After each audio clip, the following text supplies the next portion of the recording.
Bonjour ou bonsoir chers auditeurs et chères auditrices de notre web radio R212. Aziz Bousseta, en sa qualité de chroniqueur invité, partage aujourd'hui son analyse et sa réflexion avec vous dans cet article intitulé « Où en sommes-nous avec la Palestine sur le Sahara ?» Voici le texte en podcast, spécialement conçu pour vous. Aziz Bousseta ouvre son propos en interrogeant directement. Qui peut dire que le Maroc, sous Hassan II et sous Mohamed VI, a négligé ou ignoré la question palestinienne? Aucune personne sensée ne saurait ni même pourrait soutenir cette idée. Le Maroc, État et peuple, à travers différentes actions et de nombreuses déclinaisons, ont toujours porté la question palestinienne et soutenu leurs intérêts.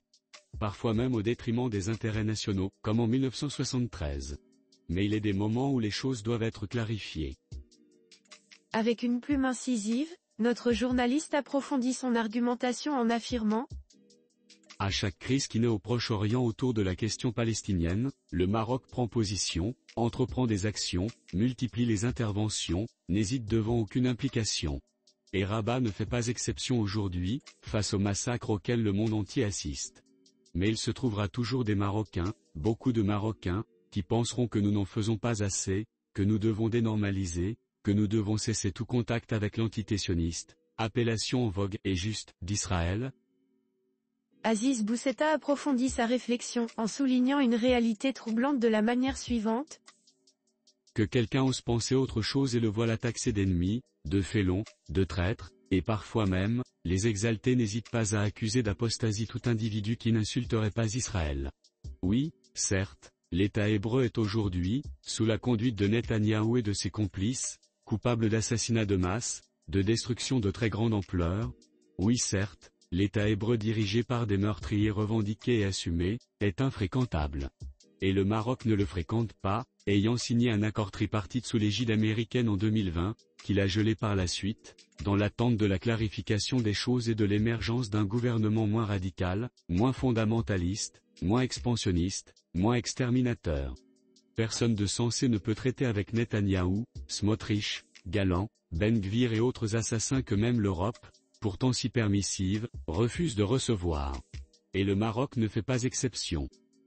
Mais il est de notre intérêt d'affermir nos relations avec le monde entier, Israël compris, quand un changement interviendra au sein de sa direction. La politique, la diplomatie, n'ont jamais été affaire de cœur ou de sentiment, mais d'intérêt et encore d'intérêt. Et le Maroc, là encore, ne fait pas exception. Notre chroniqueur se penche ensuite sur un point essentiel en disant. Mais, chers amis marocains défenseurs de la Palestine, comme tout le monde, que fait-on de cette phrase devenue fameuse, le dossier du Sahara est le prisme à travers lequel le Maroc considère son environnement international. C'est aussi clairement et simplement l'aune qui mesure la sincérité des amitiés et l'efficacité des partenariats qu'il établit? Pourquoi ce qui a été valable pour la France, l'Allemagne, l'Espagne et d'autres, avec le résultat qu'on sait, ne s'appliquerait-il pas à la Palestine et à ses dirigeants? L'autorité palestinienne ou le Hamas, qui ont leurs entrées au Maroc, se jouent de cette question, selon qu'ils soient à Alger ou Rabat, selon qu'ils devisent avec des Algériens et affidés ou avec le Maroc et ses alliés. Une fois, le Sahara est marocain, une autre il ne l'est plus, avant de le redevenir, puis de ne plus l'être. La compassion pour un peuple meurtri est une chose, la clarté avec ses dirigeants en est une autre. Comme l'Espagne, comme la France, comme l'Allemagne, comme le Ghana, comme le Panama, il appartient aux Palestiniens officiels de se prononcer, une fois pour toutes, clairement, explicitement, solennellement, définitivement. Au lieu de cela, et face à un Maroc qui se déclare inconditionnellement favorable à l'État palestinien, les dirigeants de l'autorité et du Hamas louvoyant et leur peuple, même avant le massacre actuel, est largement indifférent à l'intégrité territoriale du royaume. Aziz Bousseta conclut en ces termes. Le Maroc a déclaré qu'avec la question du Sahara, la Palestine est l'autre priorité de la diplomatie marocaine.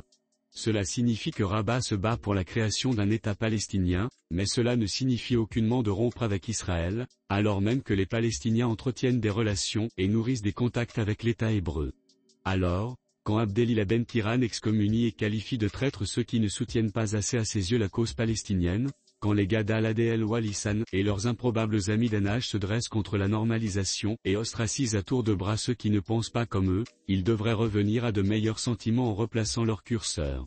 Oui, le Maroc c'est Taza et Gaza, mais Taza avant Gaza. Et si, pour tous ces gens qui chevauchent cette question palestinienne pour régler des différends intérieurs ou antérieurs, Gaza passe avant Taza, rien ne les empêche d'y aller. Ils seraient conséquents avec eux-mêmes, mais ont-ils ce courage? Ont-ils même, simplement, cette envie? L'auteur termine son article en posant une question claire ainsi. Et même au sein de la classe politique, il ne faut pas oublier le prisme.